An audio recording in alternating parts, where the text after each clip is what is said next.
Swayam Prabha. Digital India. Educated India.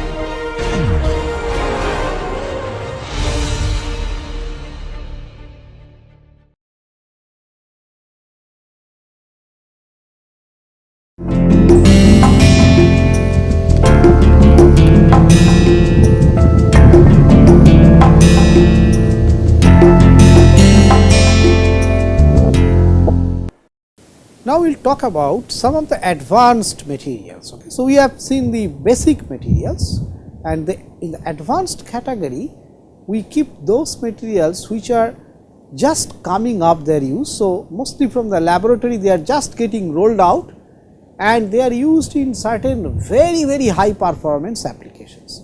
Now, one of them is the smart materials. As you can see here that there are various groups of smart materials. I will talk about them later on, like piezoelectric, magnetostrictive, phase transition dependent or electromagnetorheological materials. Now, in all these materials, the reason why they are called smart materials is that they do something more than a simple coupling with the stress and the strain, in the sense that every material, if you apply force, it deforms, but not many materials will actually deform with the application of, let us say, electric field or say magnetic field or say light itself or temperature, or say not many materials will change their viscosity with respect to the change of electric field or magnetic field. These are the group of materials which have a very good use in terms of making sensors, in terms of making artificial muscles, etc., and they are covered as smart materials. So, that is one group of materials that has just that are just coming up. The other group of materials which are becoming very popular are actually biomaterials.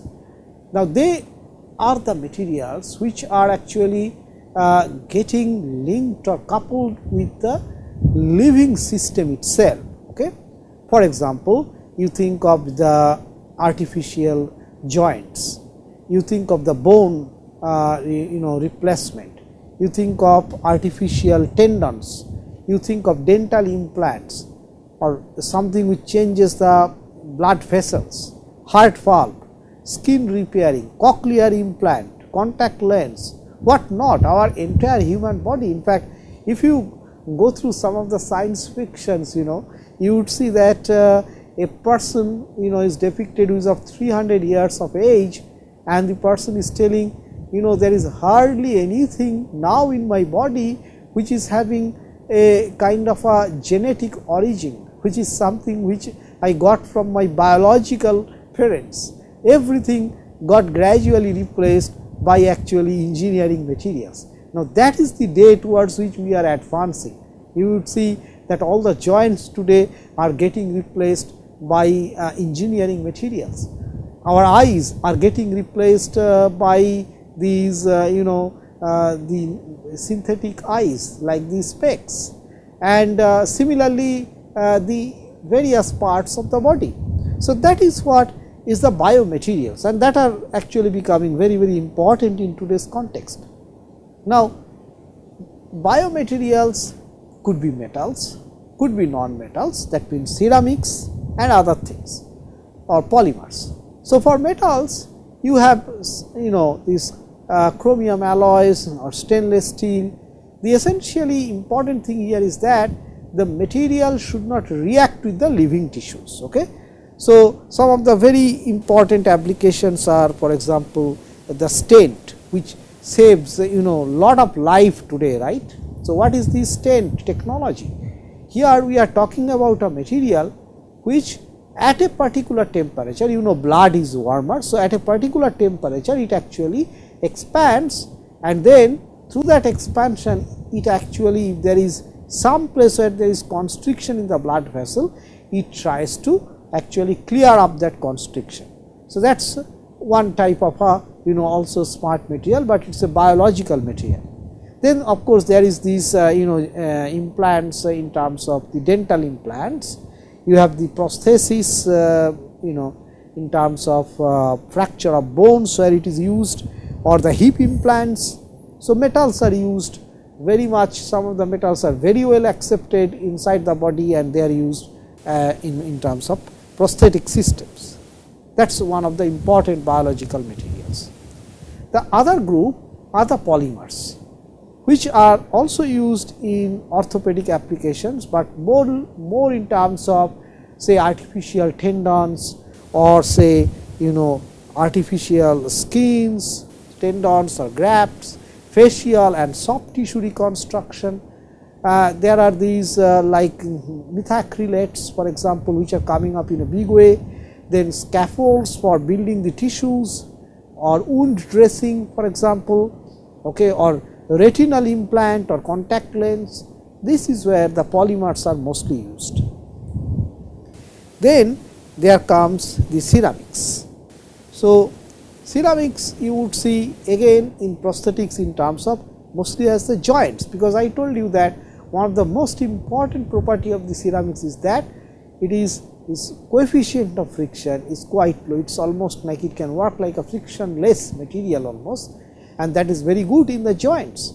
So, they are used in joints, various types of joints, in knee joints, in shoulders, etc. So, that is one of the good thing, and also where you need a high compressive strength. For example, for dental prosthesis, ceramics are used in a very large manner. Then there comes a very interesting type of a material. So, that is, so far I talked about the biomaterials and the smart materials. This one that I am talking about is called aerogel. Aerogel is a material which is like 90 to 98% porous. It is very highly porous, and they are produced by extracting the liquid component of a gel through a supercritical drying process which extracts all the moisture out. And once you do that, then the air molecules that get trapped in the gel would act as insulators, and its heat conductivity will be almost close to 0. They are nowadays getting used in terms of thermal barrier, thermal insulators and acoustic insulations, etc. So, that is about the aerogels. I told you that aerogels are highly porous. It is so porous and lightweight that you see, for example, the salt like material that you can see here, which is a aerogel, you just disturb it a little bit and you will see that almost it looks like a liquid, okay, but it's basically it is highly porous. You have to give it some time so that it will actually settle down. So, that is the level of porosity in the system. Now, this porosity has a very wonderful application. Because of this high porosity, they can actually entrap air inside them, and hence they become an excellent thermal insulator. For example, this is like the same material, we have developed a heat foam, okay, out of it, and you see there is a heater here, and it is very hot that you will not be able to keep your hand, it is full-fledged condition. But if you keep this material, the area where you will keep this material, you can actually very easily keep your hand there, okay. So, it can work very well in terms of a heat insulation. So, that is the beauty of one of this advanced material, which is the aerogel. Then there is another group of materials which are known as superconductors. These are much better than the metals. Why? Because they conduct electricity without any resistance, and if there is no resistance, means there is hardly any loss of electricity, but they are costly because of the cryogenic requirements. So, they have two very important effects. One is the Meissner effect, which can be used in terms of magnetic levitation, and another is the Josephson effect, which can be used in terms of for example, fuel cells, etc., where you can have without any voltage generation, any voltage EMF, you can actually pass electricity if you keep two superconducting elements, and in between if you keep an insulating layer. That is the Josephson effect. So, superconductors are the dream for tomorrow's technology. And then one of the most fascinating things is the carbon nanotubes. It is developed in 91, but in various forms, in fact as CNT first, maybe in terms of fullerene structure, there is a Nobel Prize, then there is the graphene, people got Nobel Prize. So, this is something that has actually, that has a promise to revolutionize everything. I will talk about the power of the carbon nanotube also at a later stage, when we will talk about a very specific development in terms of a space structure. Now, these carbon nanotubes are actually, they are essentially carbon atoms which are linked in hexagonal shapes, and as you know, the carbon bond, the covalent bond is one of the most strong bond, is the strongest bond available in nature, and this strongest bond is actually used completely by the carbon nanotube, and hence it is the strongest and the stiffest material available in nature, something like which is 100 times stronger than steel. It also has very high degree of thermal conductivity and electrical conductivity. So, together with all the very good properties, CNTs are going to be one of the most important materials for building tomorrow's technology. Now, this is where I am bringing the whole discussion to an end.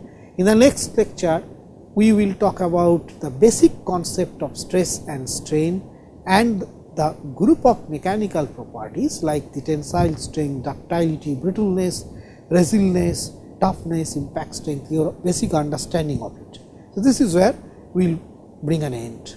Thank you.